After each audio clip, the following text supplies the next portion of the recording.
Kids! It's me again, Teacher Wendy, at ito ang ating ikapitong live stream. Handa na ba kayong makapakinig ng panibagong kwento?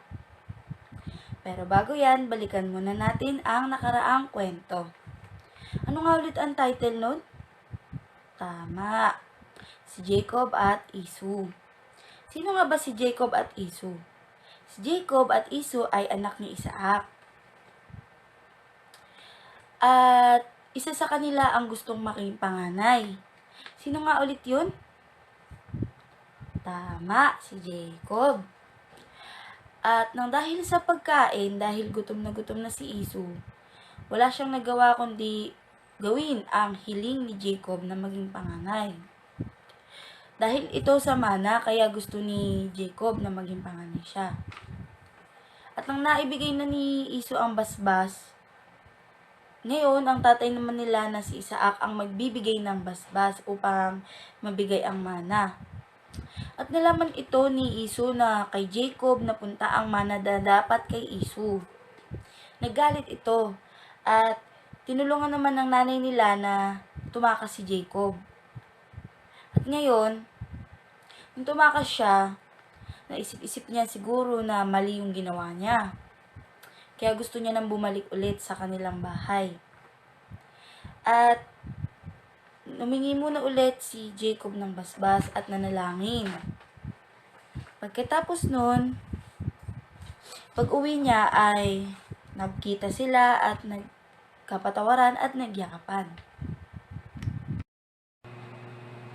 At ayan, sabay-sabay naman nating balikan na ating memory verse kasama si Kian.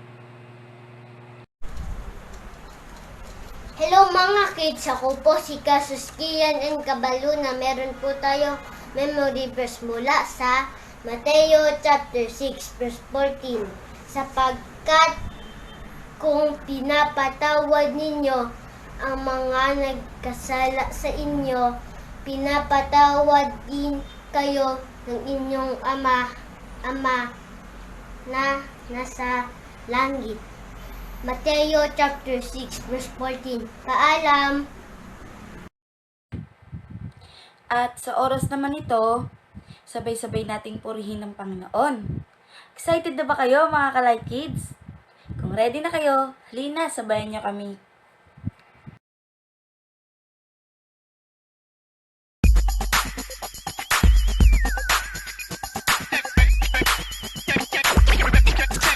You say you want it right now, but you can't have it right now. You gotta wait for it, wait for it. Yeah, it's gonna be worth it. B-A-T-I-E-N-C-E. You gotta wait for it. B-A-T-I-E-N-C-E.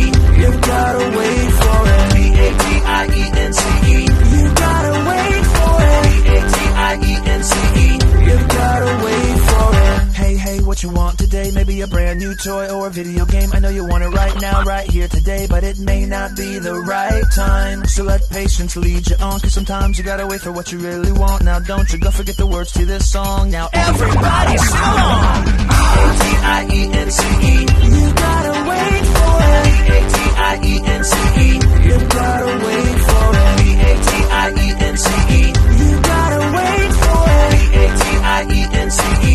You gotta wait for it. What do you do when you're at the fair and you see your favorite ride sitting right over there?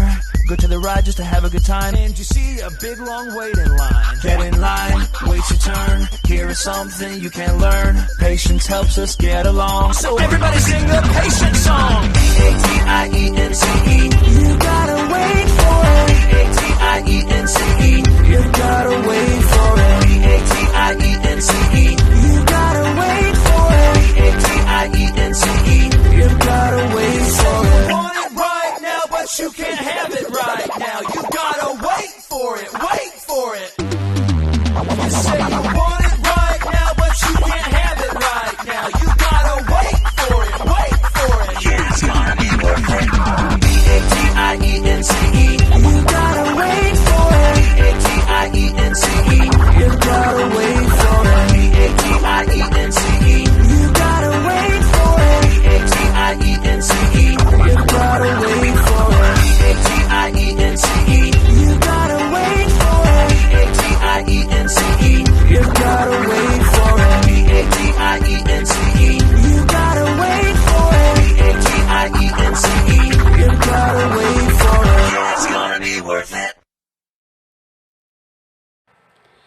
Handa na ba kayo mga ka-Light Kids? Pero bago yan, sabay-sabay muna tayong manalangin. Uloy, tungo, matay, pikit, bago manalangin. Isipin siya'y nakikinig sa ating dalangin. Panginoon, maraming salamat po sa araw na ito. Salamat po sa buhay ng bawat batang nanonood. Dalangin ko po na maisapuso at isip nila ang maririnig nila ngayon. Salamat po sa patuloy na pag-iingat sa lahat kahit may pandemya. Pinupurit sinasamba ka namin. Sa ngalan ni Jesus. Amen. Ayan mga ka-Light Kids, nagsisimula na ako sa aking kwento.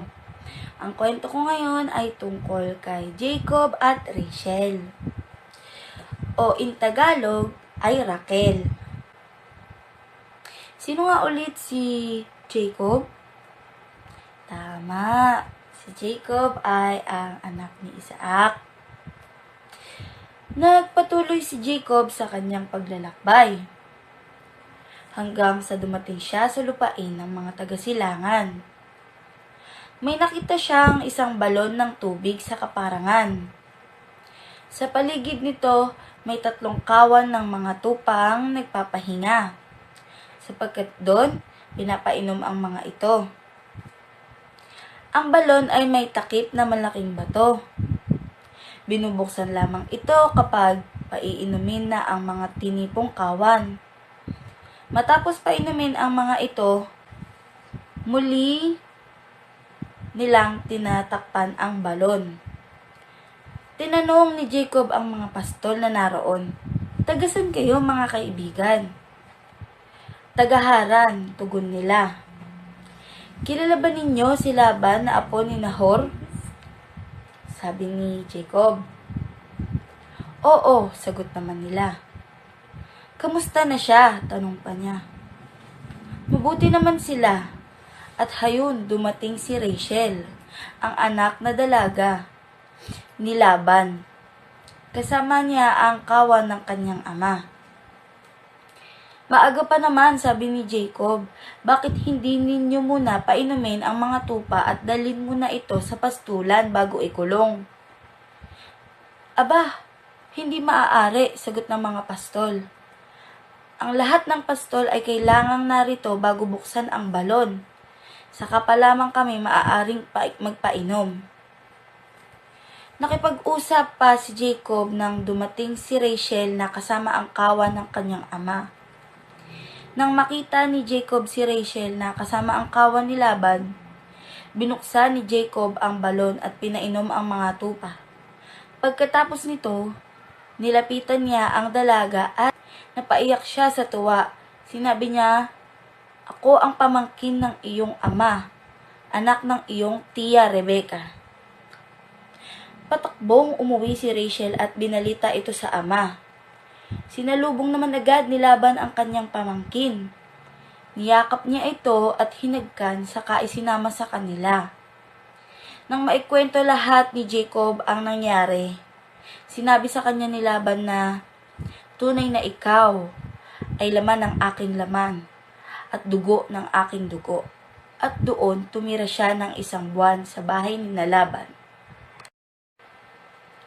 Pagkalipas ng 1 buwan, sinabi ni Laban kay Jacob na, "Hindi dahil magkamag-anak tayo ay pagtatrabahuin kita ng walang bayad. Magkano ba ang dapat kong ipasweldo sa iyo?" Si Laban ay may 2 anak na dalaga. Si Leah ang nakakatanda at si Rachel naman ang nakababata. Mapupungay ang mata ni Leah, ngunit mas maganda si Rachel. Nabighani si Jacob kay Rachel, kaya sabi niya kay Laban, "Paglilingkuran ko kayo ng 7 taon para kay Rachel." Sinabi ni Laban, "Mas gusto ko ngang ikaw ang makapangasawa niya kaysa iba. Sige, dumito ka na." 7 taong naglingkod si Jacob upang mapasa kanya si Rachel, ngunit iyon ay parang katumbas lamang ng ilang araw dahil sa laki ng kanyang pag-ibig dito. Sinabi ni Jacob kay Laban, "Dumating na po ang tamang panahong dapat kaming ikasal ng inyong anak." Naghanda ng malaki si Laban at inanyayahan niya ang lahat ng taga roon. Ngunit, ng gabing yon, hindi alam ni Jacob na ang kasama niya ay si Leah, sa halip na si Rachel. Ibinigay naman ni Laban kay Leah ang alipin nitong si Zilpah. Kinaumagahan, nakita ni Jacob na si Leah ang kanyang kasama. Kaya sinabi niya kay Laban na, "Bakit niyo ito ginawa sa akin? Bakit ninyo ako niloko? Naglingkod ako sa inyo para kay Rachel, hindi po ba?" Sumagot si Laban, "Hindi kaugalian dito sa amin na maunang mag-asawa ang nakababatang kapatid. Patapusin mo muna ang 1 linggo na ito at pagkatapos ay ibibigay ko sa iyo si Rachel kung maglilingkod ka pa sa akin ng 7 pang taon." Sumang-ayon naman si Jacob at nang matapos ang pagdiriwang ay ibinigay sa kanya si Rachel bilang asawa. Ibinigay naman ni Laban ang alipin nitong si Bilha. Sa wakas na angkin na ni Jacob si Rachel. Mas mahal niya kasi ito kaysa kay Leah. Kaya't naglingkod pa si Jacob kay Laban ng 7 pang taon. Alam ni Yahweh na si Leah ay di gaanong mahal ni Jacob. Kaya't nilooban ni Yahweh na magkaanak na ito. Samantalang si Rachel ay baog. Ibig sabihin ay hindi siya maaaring magkaanak. Lalaki ang unang anak ni Leah. Ang sabi niya, "Nakita ni Yahweh ang aking suliranin. Ngayon, tiyak na mamahalin na ako ng aking asawa." Kaya Ruben ang ipinangalan niya rito. Nagdalang tao siyang muli at lalaki na naman ang kanyang naging anak. Kanyang sinabi, "Kaloob din ito sa akin ni Yahweh. Dahil narinig niyang ako'y hindi mahal ng aking asawa."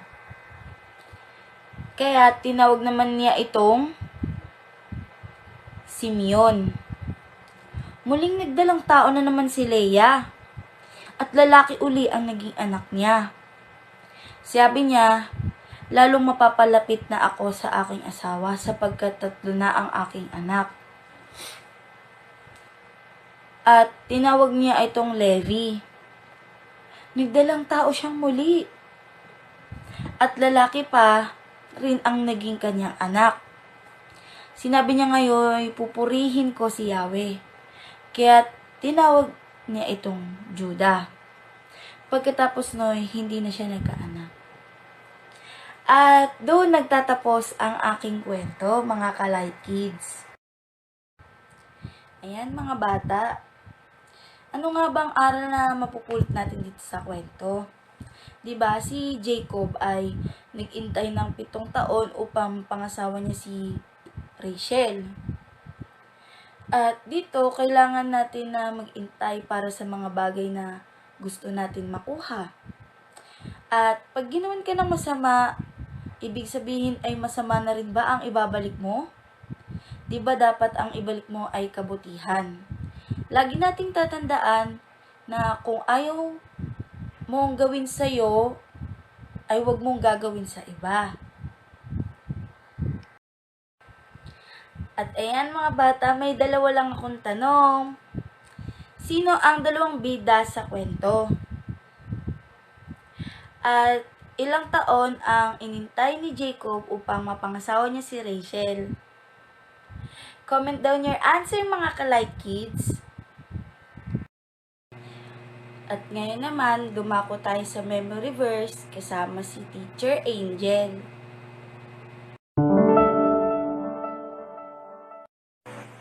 Hi mga bata! Para ngayon, dadako na tayo sa ating memory verse.